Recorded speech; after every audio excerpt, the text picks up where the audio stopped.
Unaangalia Baba Sam the King Tanzania TV channel. Kwa maoni na ushauri tumia namba zifuatazo 0752732515.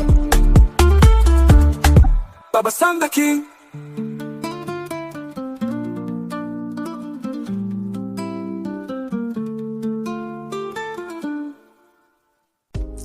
Ahlan wa sahlan wa marhaban bikum, mpenzi msikilizaji wa simulizi za sauti. Karibu katika simulizi zetu za sauti ambazo umezoea kuzipata hapa, na hii simulizi si nyingine, ni simulizi yako pendwa kabisa ambayo inaitwa Dada wa Kazi na Bosi, sehemu ya 20. Kwenye upande wa YouTube channel tunaitwa Baba Sam the King Tanzania TV channel, lakini kwenye upande wa TikTok tunaitwa Baba Sam the King channel.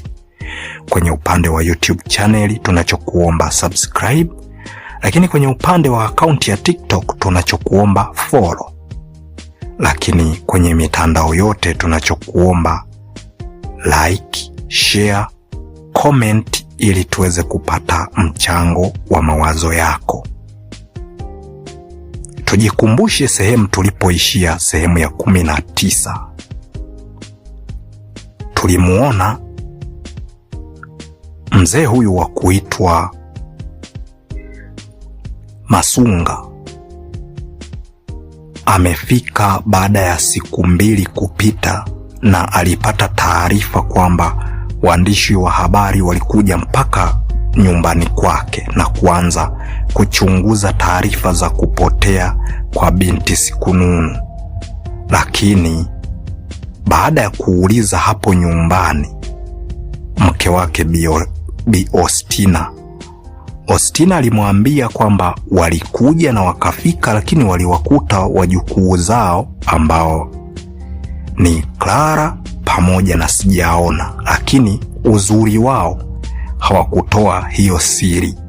Kwa hiyo mwandishi wa habari ameenda bila taarifa ya kuweza kupeleka kule ambako alikoagizwa. Lakini pia wakati anafika hapo, huyo mwandishi wa habari amemkuta binti huyu wa kuitwa Sikununu amepatwa na usingizi, amenyenyuka, akaacha kuangalia TV na kwenda ndani kwenda kulala.